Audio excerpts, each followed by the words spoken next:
Bonjour à tous, je suis ravie de vous retrouver pour ce live. Le baccalauréat approche et il est déjà temps de s'entraîner. Alors aujourd'hui, on vous propose un entraînement au baccalauréat de français, l'épreuve anticipée qui aura lieu le 17 juin 2019. Et donc pour ça, j'ai avec moi Élodie Pinel. Bonjour Élodie. Bonjour. Vous êtes professeure pour lesbonsprofs.com et vous allez nous proposer un exercice de dissertation. Oui. Alors sur quel sujet est-ce qu'on va plancher aujourd'hui? Alors je l'affiche. Le sujet en question, c'est celui-ci. Pour apprécier un roman, un lecteur a-t-il besoin de s'identifier au personnage principal? Et alors avant de se lancer dans le plan à proprement parler, est-ce qu'il y a des réflexes qu'il faut avoir, des questions qu'il faut se poser? En effet, oui, il y a un certain nombre de choses auxquelles faire attention, qui sont ici répertoriées sous 4 points différents. La première chose à laquelle faire attention, c'est le type de question. Alors, c'est une question fermée. Qu'est-ce que ça signifie qu'une question fermée? Une question fermée, c'est une question à laquelle on répond par oui ou par non. Donc si on veut tester, là, on va s'en rendre compte. Pour apprécier un roman, un lecteur a-t-il besoin de s'identifier au personnage principal? Oui, il faut qu'il s'identifie, il a besoin de s'identifier, ou non, il n'a pas besoin de s'identifier. Donc il s'agit bien d'une question fermée à laquelle on peut répondre par oui ou par non. Et cette détermination du type de question va nous permettre de savoir quel plan on va adopter. Donc traditionnellement, à question fermée correspond un plan en thèse, antithèse, synthèse. Vous en avez déjà entendu parler, c'est un plan qu'on dit dialectique. Ça veut dire quoi? Ça veut dire que c'est un plan où on va commencer par, en général, dire oui, répondre oui à la question. Puis, avec l'antithèse, voir l'autre versant, donc c'est-à-dire dire non, répondre non. Et puis la synthèse, c'est toujours le moment un peu compliqué que je pourrais résumer par ce cycle que vous connaissez, la point d'interrogation. Comment faire pour dépasser l'opposition et finir de manière intelligente après avoir dit oui puis non. Alors, on va le voir ici dans le corrigé. Deuxième point, identifiez bien le chapitre dont il est question ici. C'est un sujet sur le roman, ce qui signifie que vous ne devez pas prendre d'exemple en dehors de ce champ du roman. Ne prenez pas d'exemple du théâtre, de la poésie ou de l'argumentation parce que vous seriez hors sujet. J'en profite pour dresser un petit mot à nos auditeurs. Surtout, n'hésitez pas à poser des questions en direct. On pourra les poser directement à Élodie à la fin. N'hésitez pas. Donc, autre élément, donc troisième élément ici de précaution préalable. Il s'agit donc d'un chapitre sur le roman et plus particulièrement l'objet d'étude qui est au programme de votre année et de votre bac, c'est le personnage de roman. Je l'entoure ici.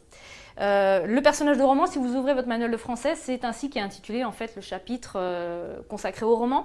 Et vous voyez que la notion de personnage, la notion de roman sont présents dans l'intitulé même de la dissertation, ce qui veut dire que là vous avez une dissertation qui est directement inspirée par l'intitulé de votre chapitre.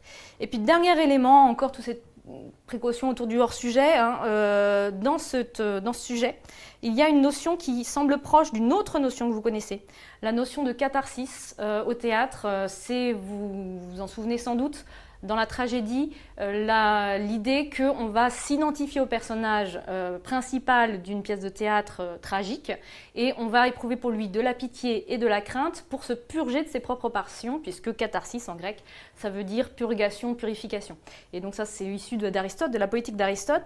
Mais attention, c'est une notion qui apparaît au théâtre et pas dans le roman. Donc si jamais vous employez cette notion, sachez d'où ça vient, savoir du théâtre, et précisez-le, mais ne dérivez pas pour autant vers des sujets, vers des exemples de théâtre. Sinon, vous seriez dans ce cas-là, dans un cas de hors-sujet, en ayant oublié que vous étiez sur un sujet sur le roman. Eh bien, c'est le moment d'attaquer le vif du sujet, le plan de cette dissertation. Élodie, je vous laisse la main et je reviens à la fin avec vos questions, celles des internautes. N'hésitez pas à en poser tout au long de l'explication. Élodie, c'est à vous. Merci. Alors, première partie, je vous ai proposer un corrigé en plusieurs parties. Alors je précise peut-être de manière préalable qu'il s'agit d'un corrigé qui a été élaboré avec des élèves. Donc il correspond à des choses que vous pouvez vous-même trouver en cette période de l'année. On est au mois de mars, donc souvent le chapitre sur le roman a été traité.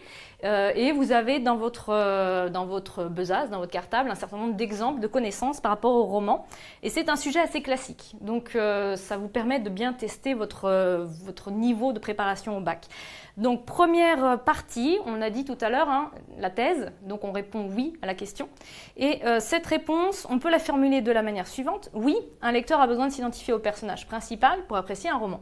Vous remarquez tout de suite quelque chose, c'est que la réponse est formulée au plus près de l'intitulé de la dissertation. C'est-à-dire que j'ai repris tous les termes en fait qui apparaissaient dans la question.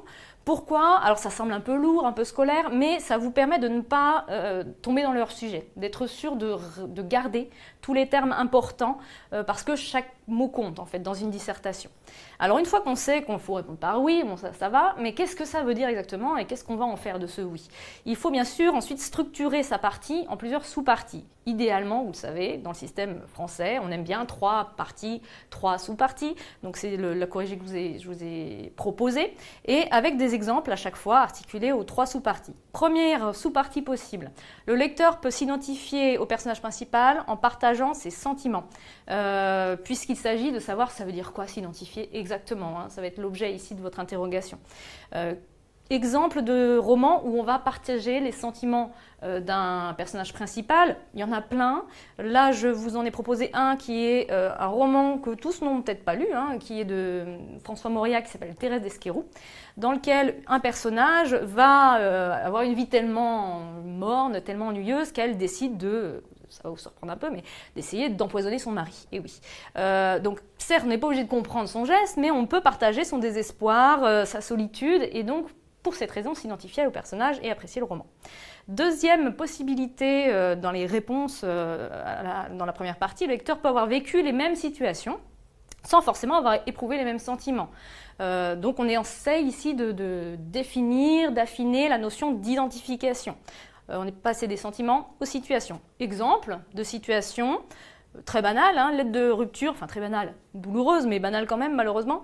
Vous avez pu en tant que lecteur recevoir une lettre de rupture comme Madame Bovary, dans le roman éponyme, c'est-à-dire dont le titre correspond au nom d'un personnage de Gustave Flaubert, et avoir ressenti la même chose que le personnage, ou d'ailleurs avoir ressenti des choses différentes, puisque dans Madame Bovary, cette lettre de rupture occasionne une envie de suicide. Alors j'espère que pour vous, ça ne vous est pas arrivé quand même. Alors je précise que c'est pas à la fin du roman, hein, parce que là, je vous spoil un peu l'histoire, mais à la fin, elle se suicide vraiment. Ça, c'est une lettre qu'elle reçoit à peu près aux 2/3 du roman. Elle a envie de sauter par la fenêtre, mais elle ne le fait pas. Bon. Et puis, dernier élément ici pour cette partie, le lecteur peut ressembler au personnage principal par l'âge, le sexe, etc. Là, j'ai mis un exemple qui est Vipère au point d'Hervé Bazin. J'avance un peu pour explorer la deuxième partie où on répond non. Vous allez voir que c'est un peu la même mécanique. Hein. On va chercher ici à tourner autour de s'identifier. Alors, quelles vont être les sous-parties possibles? Première sous-partie, le lecteur peut s'identifier à un autre personnage que le personnage principal. Donc là, on va varier autour de la notion de personnage principal. Dans Les Misérables de Victor Hugo, vous l'avez peut-être déjà lu, cet ouvrage, eh bien, on a le personnage de Fantine, la mère de Cosette, rappelez-vous, qui va, par exemple, sacrifier des choses pour sa fille, ses dents, ses cheveux, pour pouvoir payer la pension qui est tenue par les Thénardier qui gardent sa fille. Autre exemple, le lecteur peut apprécier un roman parce qu'il y a une critique du personnage principal. Donc pas parce qu'on s'identifie, mais justement parce qu'on n'a pas envie de s'y identifier. Là encore, on peut prendre Madame Bovary. Donc, parenthèse, hein, vous avez le droit de prendre plusieurs fois le même roman en exemple. Le tout, c'est de l'utiliser différemment. Donc même avec peu de moyens, vous pouvez faire toute une dissertation. Donc les raisons de cette identification, enfin cette non-identification justement, sont liées au fait que Madame Bovary accumule les erreurs et qu'elle a une fascination, un pouvoir de fascination, mais on n'a pas trop envie d'être comme elle quand même. Et puis dernier élément ici, on peut s'identifier non pas au personnage principal, mais à plusieurs personnages dans un même roman, puisque par exemple dans le Père Goriot, on va avoir le personnage de Rastignac, le personnage du Père Goriot, qui sont tous deux des personnages importants et auxquels on peut s'identifier pour différentes raisons. Dernier élément, la fameuse troisième partie qui va nous poser la question de comment faire pour dépasser l'opposition entre le oui et le non. Le but de la troisième partie, c'est pas forcément de dire peut-être, parce que ce serait un peu décevant de prendre une question comme ça et puis d'arriver à rien. Essayez de jouer le jeu de la dissertation. En l'occurrence, si ça peut vous aider, vous pouvez même vous dire, cette question, c'est un éditeur qui pourrait se la poser en se disant quel roman je vais sélectionner pour publier, quel roman va accrocher un lecteur, est-ce qu'il faut que le personnage principal soit quelqu'un auquel le lecteur veuille s'identifier. Ça peut vous donner un petit peu de corps, un peu de vie pour ce sujet. Donc il faut bien qu'à la fin vous répondiez à cette question quand même. Une manière de faire, c'est de chercher une petite faille en fait dans le sujet. Ici en l'occurrence, la faille que je proposais d'exploiter se formule de la manière suivante. Le lecteur a toujours besoin de se raccrocher à un personnage pour apprécier un roman, mais ça ne veut pas dire qu'il s'identifie. En fait, là, on varie autour de la notion d'identification et on y substitue la notion de se raccrocher. Alors, c'est un peu vague. On pourrait dire s'intéresser à avoir de l'empathie pour, mais la notion d'identification est quand même très très forte. S'identifier à quelqu'un, ça implique beaucoup de choses, une espèce de fusion des sentiments dont on n'a pas forcément besoin pour s'intéresser à un roman. Donc comment est-ce que ça va se décliner ? Là encore, on va tourner autour de la notion de personnage principal.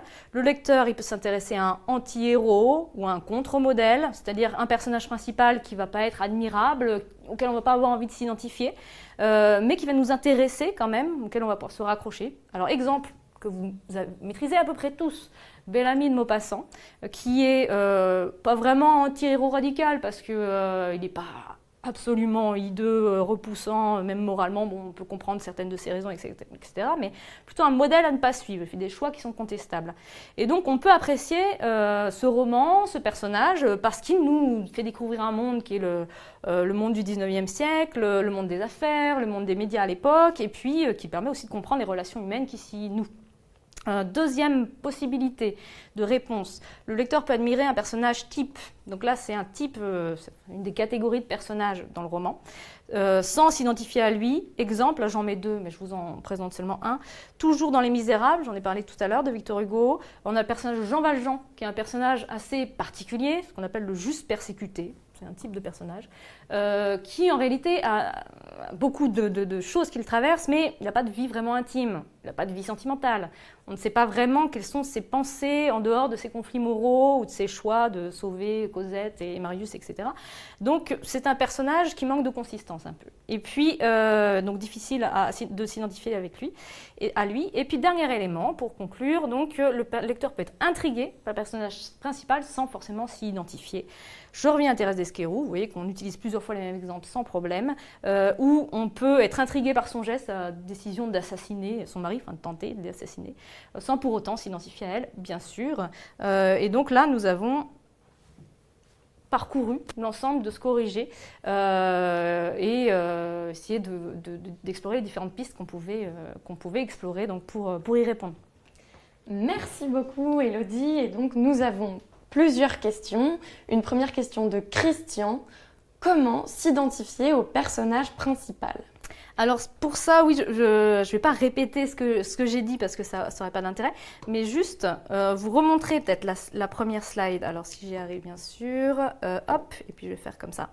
La première, donc comment est-ce qu'on s'identifie au personnage principal ? Eh bien, ça peut être par une identité de sentiment, c'était ça, une identité de situation, ou une identité de situation qu'on vit, qu'on rencontre, d'événements qui nous arrivent dans la vie, ou s'identifier par les caractéristiques du personnage. Ça, ce sont trois pistes. On peut imaginer d'autres facteurs d'identification. On peut imaginer que simplement le fait de tomber amoureux dans Manon Lescaut pour le Chevalier des Grieux va constituer un élément d'identification avec le personnage. Le fait de rencontrer des obstacles dans sa vie, soit dans ses ambitions, dans ses rêves, peut aussi constituer un facteur d'identification. En fait, il y a plein de manières de comprendre cette identification. Merci beaucoup. Et alors une autre question d'Anna. Est-ce qu'on aurait pu répondre à cette question en deux parties ? Alors c'est souvent une question que vous vous posez en tant qu'élève parce que justement je vous l'ai un peu indiqué, la troisième partie elle n'est pas facile à trouver. Oui et non. Alors je sais que ma réponse n'est pas très satisfaisante mais vous allez comprendre. Oui par défaut. Si vous ne trouvez vraiment pas de troisième partie, mieux vaut avoir deux bonnes parties qui se tiennent, qui sont cohérentes, où il y a des exemples pour chaque sous-partie et des exemples pertinents, plutôt que deux bonnes parties et puis une troisième partie un peu bancale. Mais c'est vrai que ça reste quand même un pis-aller. On préfère de loin les élèves qui vont tenter la troisième partie, qui vont se frotter à la difficulté en fait, parce que c'est un peu là que se joue votre originalité, votre réflexion et votre pertinence. Donc entraînez-vous, je sais que c'est compliqué la troisième partie, entraînez-vous à les faire, lisez des corrigés, essayez de trouver les trucs pour trouver cette troisième partie et je pense que ce sera nécessairement payant au final. Donc oui et non, mais plutôt oui que non. Voilà. Très bien, et alors une dernière question de Paul. Est-ce qu'il y a une différence entre le personnage principal et le héros? Et si oui, quelle est cette différence? Oui, il y a une différence. Vous avez remarqué que le sujet, on peut peut-être remettre la dernière slide ici. Le sujet portait vraiment sur le personnage principal et non pas sur le héros. Alors, quelle est la différence entre les deux? C'est que dans personnage principal, l'idée de princeps en latin qui veut dire premier, donc c'est le premier personnage, celui qu'on voit au premier plan. Et d'ailleurs, souvent, c'est celui qu'on représente sur les couvertures, si vous avez observé un peu les couvertures des éditions de romans. Voire les titres reprennent parfois le nom de ces personnages principaux. Néanmoins, ces personnages principaux ne sont pas toujours des héros. Le héros, dans le sens grec du terme, dans la mythologie, c'est un personnage parfois moitié humain, moitié divin, parce qu'il y a des héros qui sont les fils des dieux avec une mortelle, parfois de toute façon d'ascendance illustre, des fils de rois, et ils accomplissent tous des exploits grâce à leur qualité personnelle, mais des exploits quand même assez peu communs, puisqu'ils combattent des monstres, etc. Et on leur voue des cultes ensuite. Donc à l'origine, ça a un sens vraiment très spécifique, et quand c'est transposé au roman, le héros va être quelqu'un qui va susciter l'admiration, réaliser toujours des exploits, bon, plus avec des monstres, mais sous d'autres modalités. Donc Madame Bovary, en ce sens-là, n'est pas vraiment une héroïne, en tout cas pas au sens mythologique ou classique du terme, traditionnel du terme. C'est un personnage principal, ça c'est sûr. Et on va avoir dans l'histoire du roman, et c'est ça qui rend ce genre fascinant, des personnages principaux qui vont être justement des anti-héros. Par exemple Don Quichotte, qui fait tout à l'envers, qui comprend rien et dont tout le monde va se moquer, le lecteur au premier titre d'ailleurs, et donc qui va être un anti-modèle, un anti-héros. Et dernière question cette fois-ci. Est-ce que on est obligé de mettre au moins 2 exemples, par exemple, par sous-partie? Est-ce que c'est mieux? Est-ce qu'il y a un nombre d'exemples pareil maximum? Ou c'est vraiment comme on souhaite et en fonction de notre inspiration et de nos connaissances aussi? Alors par souci d'équilibre dans les parties et de rhétorique, on va dire, ce qui est attendu, c'est d'avoir au moins un exemple par sous-partie. Si vous en avez plusieurs, c'est bien, mais attention à ne pas s'éparpiller parce que c'est parfois difficile de traiter de manière précise plusieurs exemples par sous-partie. Si vous n'avez pas d'exemple pour une sous-partie, ça peut arriver. Alors, peut-être essayer de changer un petit peu votre idée pour trouver un exemple qui soit mieux proportionné, ou alors prenez votre brouillon et puis écrivez les noms de tous les romans dont vous vous souvenez pour essayer de voir vraiment en cherchant bien et s'il n'y en a pas un qui se rattache quand même à votre idée. Donc prenez le temps de le faire, ce travail, parce que c'est vraiment important. Tout simplement parce que c'est un argument de preuve en fait. Enfin, c'est une manière dont vous montrez que d'une part, vous possédez l'histoire littéraire, vous avez bien travaillé et puis vous êtes capable d'articuler vos idées à ce qui existe et montrer que vos idées sont justes parce qu'elles sont appuyées dans le concret, dans votre expérience de lecture. Donc c'est vraiment très important rhétoriquement tout ça. Là encore, c'est comme pour la question 2 parties ou 3 parties. Quand on n'a pas, on n'a pas. Donc c'est pas l'idéal, mais en tout cas, il vous reste encore un peu de temps. Votre but jusqu'à juin, c'est encore de pouvoir progresser vers cet idéal-là d'un exemple par sous-partie. Donc maintenant, la balle est dans votre camp. Merci beaucoup Élodie pour toutes ces explications. À vous de travailler vos exemples, vos entraînements, etc. Et on se retrouve, le Figaro étudiant et les bons profs, mercredi 13 mars pour un sujet de mathématiques. Au revoir.